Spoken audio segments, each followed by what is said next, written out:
Good morning, students. Today we are going to discuss a new chapter from class 11 biology. The name of the chapter is Kingdom Planting. Today we are going to discuss the session 1 of this chapter. First of all, you should know the one thing that what you have to study from this chapter. The first thing you have to study that what is plant, what is the basic definition of plant. The second thing, basic characteristics of plants or the salient features of the plant. The third, the classification of the plants. How many types of the plants actually you can see in our environment and their salient features. And the last one is the importance of each and every plant kingdom or plant classification. So this is the basic overview of this chapter.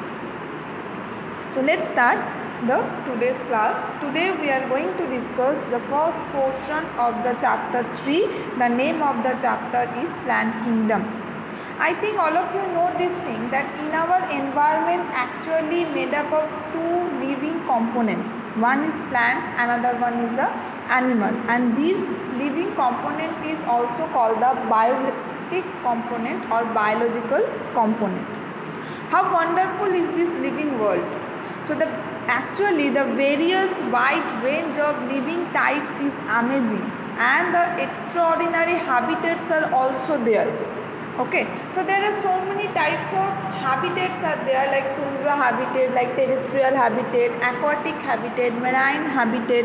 So many types of the habitat ecosystems we actually find in our whole surroundings, like the cold mountains, like the deciduous forests, like oceans, like freshwater lakes, like deserts, like hot spring. Okay, so this beauty of this whole environment actually consist of different kinds of the animals, migrating birds, different kinds of the plants, different kinds of the flowers. Okay, so this ecological actually conflict and cooperation among members of a population and among the populations of a community actually made up a whole ecosystem, made up of the whole surrounding. Okay, so this is the basic things of our living world. Okay, so within this living world, one is the basic, the most important basic component is the plant. The most basic component is plant. Okay, so what is plant actually? So in this chapter actually we deal the detailing of the plant classification, the plant kingdom. So I think from this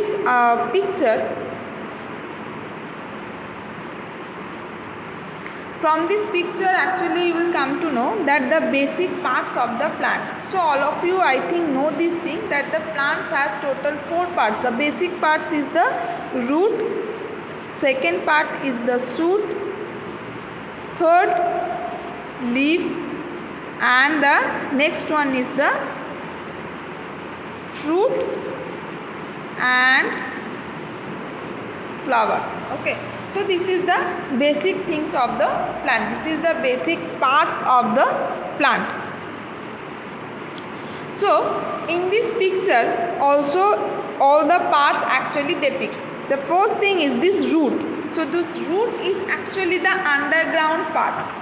This root is actually the underground part. Okay, what is the meaning of this thing?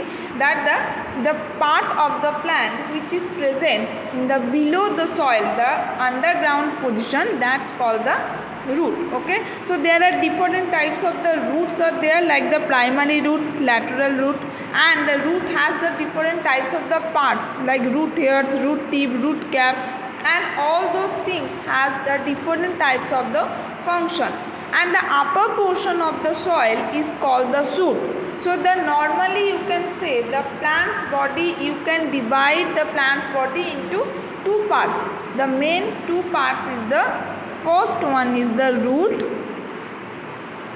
and the second one is the shoot.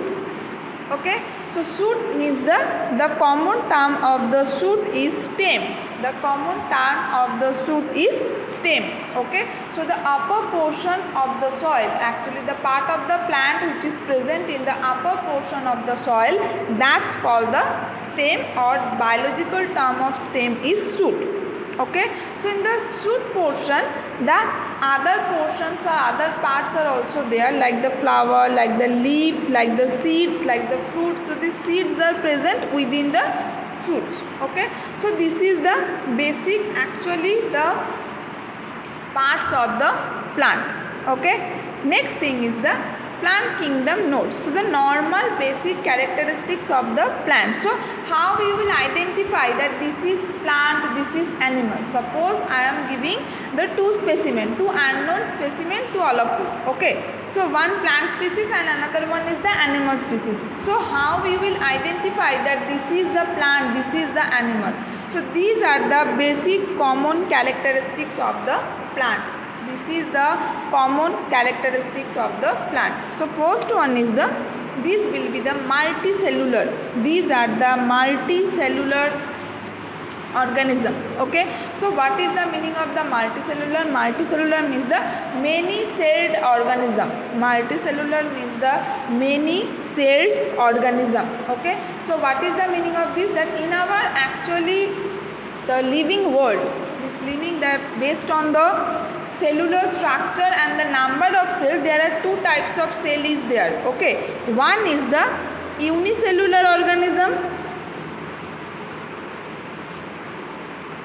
another one is this multicellular organism. Okay. What is the meaning of the unicellular? Unicellular means the one celled organism, like the algae, like the fungi, they are the unicellular organism. Okay. Like the protozoa, like the bacteria, all those organisms are actually unicellular organism.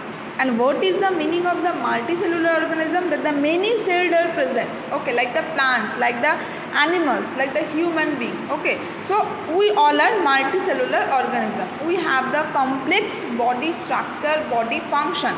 Okay. Next thing is the eukaryotic.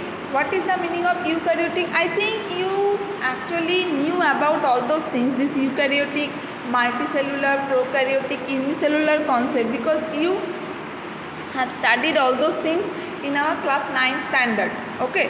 So eukaryotic means the which organism has a distinct nucleus. Okay. So based on the nucleus structure also, the animal and the plant's body, actually the living organism's body is actually divided into two types. One is the prokaryotic, another one is the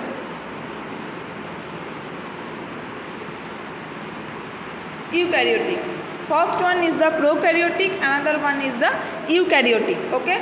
So what is the meaning of the eukaryotic? Eukaryotic means it has a distinct nucleus. Okay. Next thing is the autotrophs. Okay. What is the meaning of autotrophs? Autotrophs means that here the term of the auto means the cell. Auto means the cell, and troph means this is the second part of the word. Troph means the feeding habit. Okay. So I think all of you know this thing. So autotrophs means the who can make their own food. Autotroph means the who can make their own food. So they are called the autotroph. Autotrophs means the who can make their own food. They are called the autotroph. Okay. Next thing is the cell wall. So what is the meaning of the cell wall? So this cell wall and cell membrane, these two things are actually the distinguishing characteristics of the plants and animals. What is the meaning of it? That the animal's body has the cell membrane as their protective covering, protective organ, and plant's body has the cell wall. They do not have any cell membrane. Okay, this is the basic feature by which you can differentiate the plants and the animal cell. Okay. So this plant's body has the cell wall and it's made up of the cellulose. Okay. So this cellulose is actually a good fiber for our diet. This cellulose is actually good fiber for our diet. So what plants need to survive? The next slide contains the survivability of the plants, the basic needs of the plant survivability. The first one is the sunlight, second one is the water, third one is the vitamins, fourth one is the gas exchange, and the last one is the a method of transport to move water and other materials to all parts of the plant. Okay, so why actually they do need sunlight? Because sunlight is the basic source of energy for the plant's body, because without sunlight they cannot make their own food. So that's why they need sunlight for their survivability. The same thing is happened also water. So without water no living component can live, okay, can survive. So this water is the basic component of the survivability too.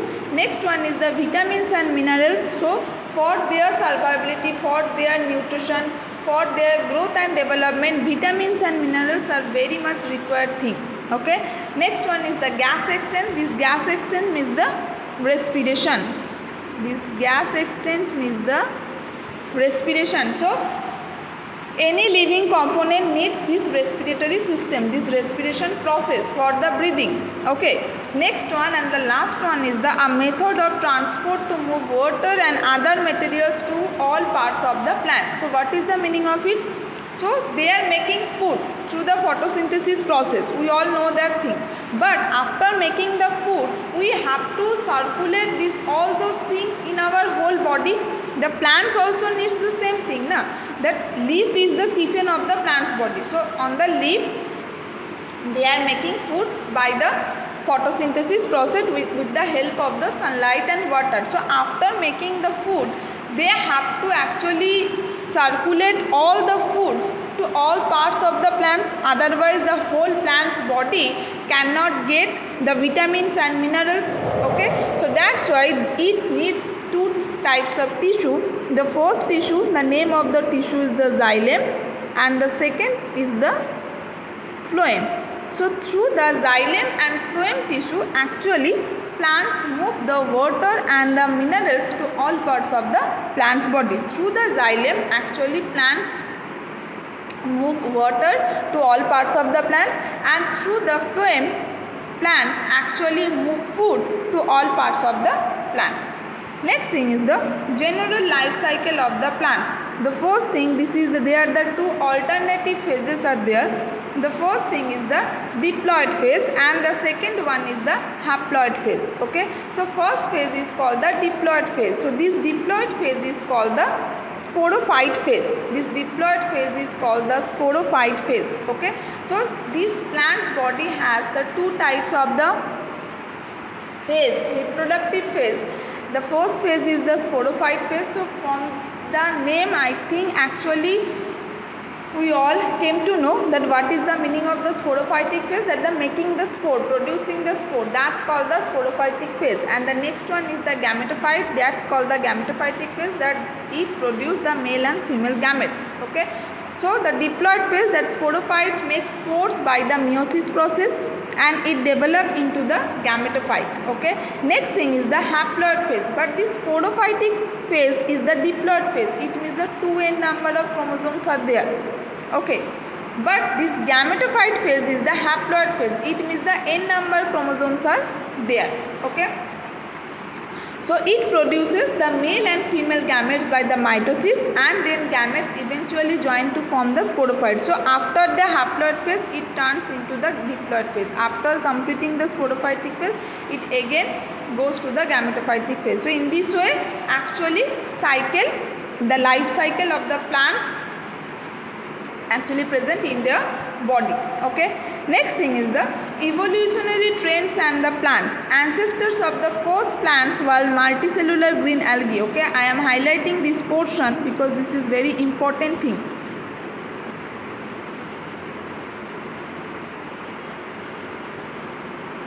So ancestor of the first plant were multicellular green algae. So what is the meaning of the ancestor? The first plant in our whole world is the green algae. Okay, so next thing, the plants have evolved the specific adaptation to help them survive in a variety of different climates. So I think all of you know this thing, because you have studied the heredity and evolution chapter in our class 10 standard, and from that chapter we came to know that we need a basic survival strategy. Okay, all the living organisms actually need to cope up a basic survival strategy, otherwise they cannot survive in the environment, in this adverse environment. Okay, so each and organism has their own survival strategy. Each and every organism has their own survival strategy. So there are four major groups of the plants which are separated by three distinct features. The first one is the vascular tissue, second one is the seeds, and the last one is the flowers. Okay, so how you will identify these, or how you will actually get to know that this is the basic features of that particular plant, that based on these three features we actually classify the plant's world. Okay, that the vascular tissue present or not, seeds present or not, and the flowers are present or not. Okay, so based on these three distinctive features we actually come to know the basic plant classification. So this is the plant family tree. Okay, so we have total 4 types of plants present in our environment. We have total 4 types of plants present in our environment. The first plant is the bryophyte, second one is the pteridophyte, third one gymnosperm, and the last one is the angiosperm. The first one, I am repeating again, the first one is the bryophyte, second one pteridophyte, third one gymnosperm, and the last one is the angiosperm. Okay, so these bryophytes have their definite characteristics, that the tissue, this tissue has no vascular system. Vascular system is they do not have any xylem and phloem. They do not have any xylem and phloem. Okay, so that's called the no vascular system. So vascular system actually comprised of the xylem and the phloem. Okay, so bryophytes do not have any xylem and phloem. Next thing is the pteridophytes. So pteridophytes has the vascular system. So based on the presence or absence of the vascular system, we actually classify the plant's world into 2 types, the bryophytes and the pteridophytes. Okay, next one is the gymnosperm. So gymnosperm has seeds, but the seeds are the naked, seeds are the nude. Okay, later we will discuss what is the meaning of the nude seed. Last one is the angiosperm. So angiosperm means the seed, it has seeds, and it actually is not the nude seed, the seeds are present inside the fruit. Okay, so based on these 3 distinctive features, that the vascular system, the seeds and the flower, we actually classify the plant's world into 4 types, the bryophyte, pteridophyte, angiosperm and the gymnosperm. So this is the plant kingdom, actually the overview of the plant kingdom. So broadly the plant kingdom actually categorized into 2 types, the cryptogamia and the phanerogamia.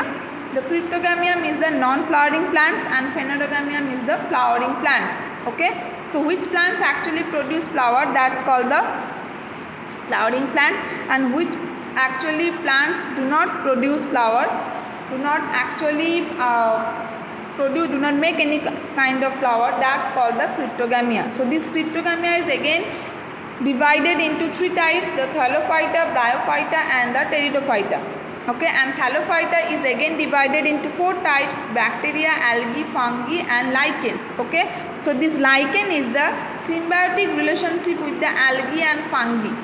This lichen is the symbiotic relationship with the algae and fungi. We will discuss later about the lichen. Next one is the phanerogamia. Okay, so phanerogamia means the flowering plants like the gymnosperm and the angiosperm. So this gymnosperm and angiosperm actually produce the flower in their body. Okay, so this angiosperm is again divided into 2 types, the monocot and the dicot. So this is the overview of the plant kingdom. Okay, so today we are going to discuss the algae. So this is the phylogenetic classification of the algae. So this phylogenetic classification system actually based on the evolutionary relationships between the various organisms are acceptable. So this assumes that organisms belonging to the same taxa have a common ancestor. Okay, so we all organism has one common ancestor. Okay, and we all are the descendants. We all are the descendants. Okay, and this whole study is called the phylogenetic study. This whole study is called the phylogenetic study. Okay, so algae are the chlorophyll bearing simple thalloid autotrophic and largely aquatic organism. These algae are chlorophyll bearing. Chlorophyll bearing, it means they can make their own food. Okay, because for the photosynthesis chlorophyll is very important thing. Simple thalloid. Thalloid means this plate shaped structure. Okay, autotrophic and largely aquatic. Okay, both freshwater and marine. Normally algae are not the terrestrial organism. They occur in a variety of other habitats like the moist stone, soils and the wood, but they prefer the aquatic environment, the moist area. Okay, it's actually not prefer the dry area. Some of them also occur in association of the fungi and the animals, that's called the lichen. So this is very important thing, that what is the meaning of the lichen. Lichen means the association of the algae and the fungi. Please remember this thing because this is very important for your exam. What is the meaning of lichen? Lichen is the symbiotic relationship of the algae and fungi, and I think all of you know this thing. What is the meaning of the symbiotic relationship?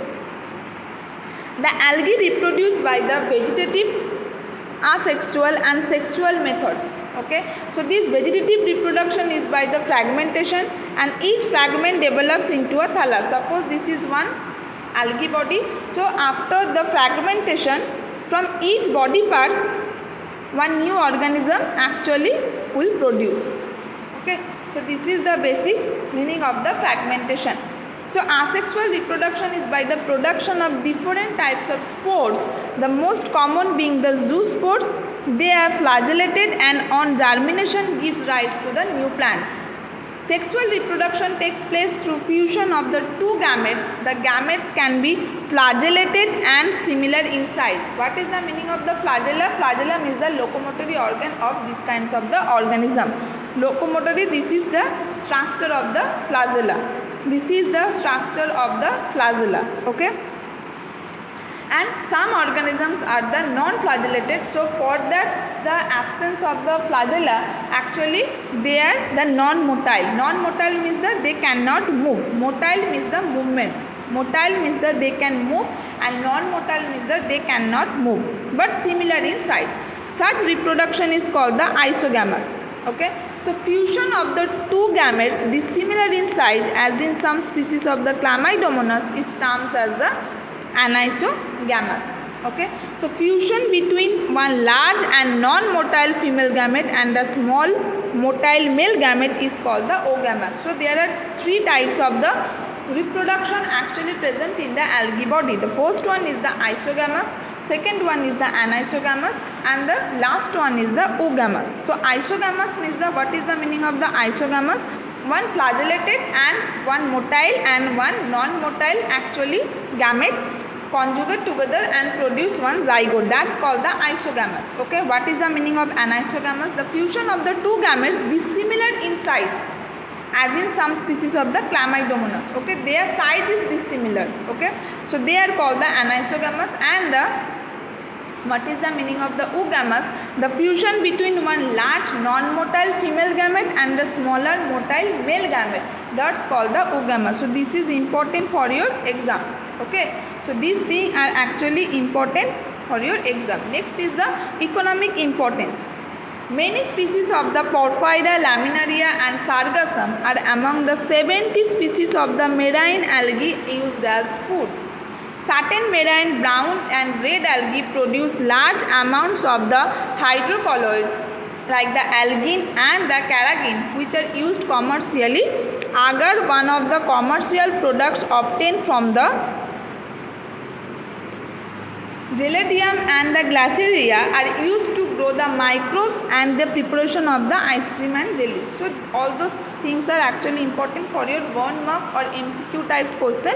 Just go through it properly. Okay, so the algae are divided into three main classes. First one is the Chlorophyceae, second one is the Fucophyceae, and the last one is the rhodophyceae. Okay.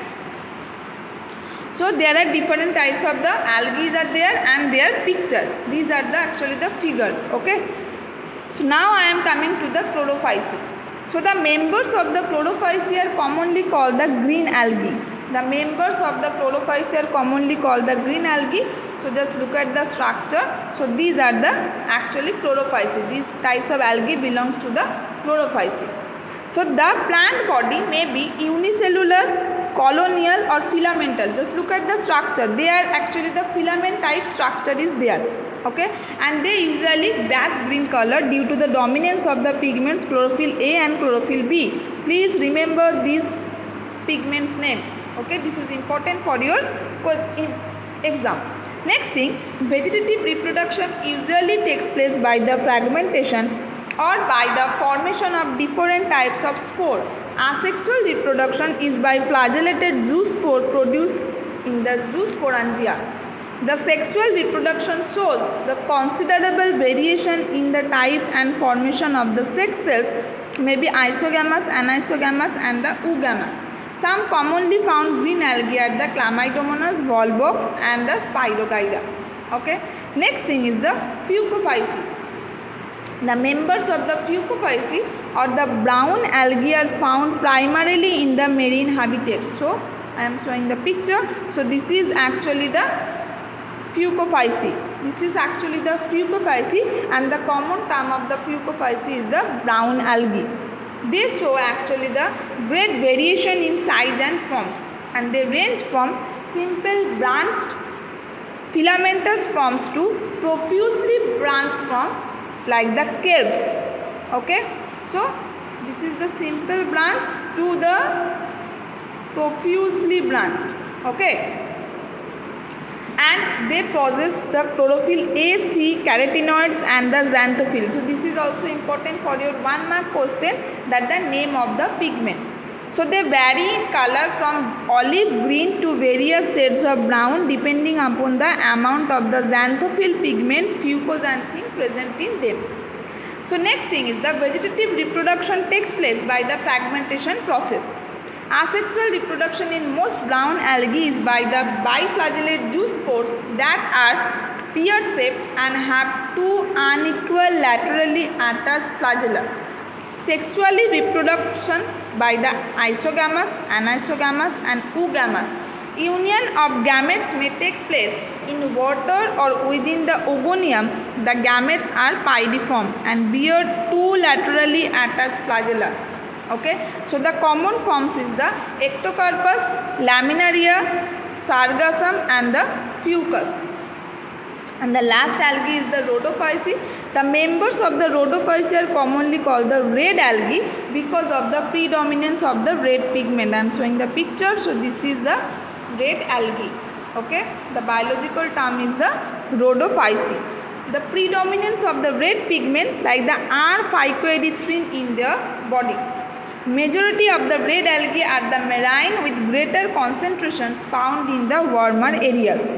They occur in both well-lighted regions close to the surface of water and also at greater depth in the oceans where little light penetration is there. Okay, like the profundal zone. Okay, so where the little light penetration is occur in the ocean state, that's called the profundal zone. The red thalli means that these types of the irregular shape, the plate-like structure is there. Okay, so that's why they are called the thalli. The red thalli of the most of the red algae are multicellular. Some of them have the complex body organization. The food is stored as the Floridian starch, which is very similar to the amylopectin and glycogen in structure. Okay, the red algae usually reproduce vegetatively by the fragmentation process. So normally algae actually reproduce by the fragmentation process. They reproduce asexually by the non-motile spores and sexually by the non-motile gametes. Okay, because for the sexual reproduction they need gamete and for the asexual reproduction they need spore. Sexual reproduction is the oogamous and accompanied by the complex post-fertilization development. The common members are the porphyra. Okay, so these are the pictures of the different types of the algae. So these are the green algae. Okay, these are the porphyra, actually the red algae, and these are the sargassum, the brown algae. Okay, so this is your today's class. Today actually what we came to know, the first thing is the basic characteristics of the plant. Okay, second thing is the basic features through which we are actually classifying the plant kingdom, the 4 types of the plants. Okay, and the next thing is the algae classification and the algae structure and the function and economic importance. Okay, in our next class we will discuss the bryophyta. Okay, so till then, goodbye, thank you. Go through this video properly, and if you have any queries, ask me immediately. Okay, bye.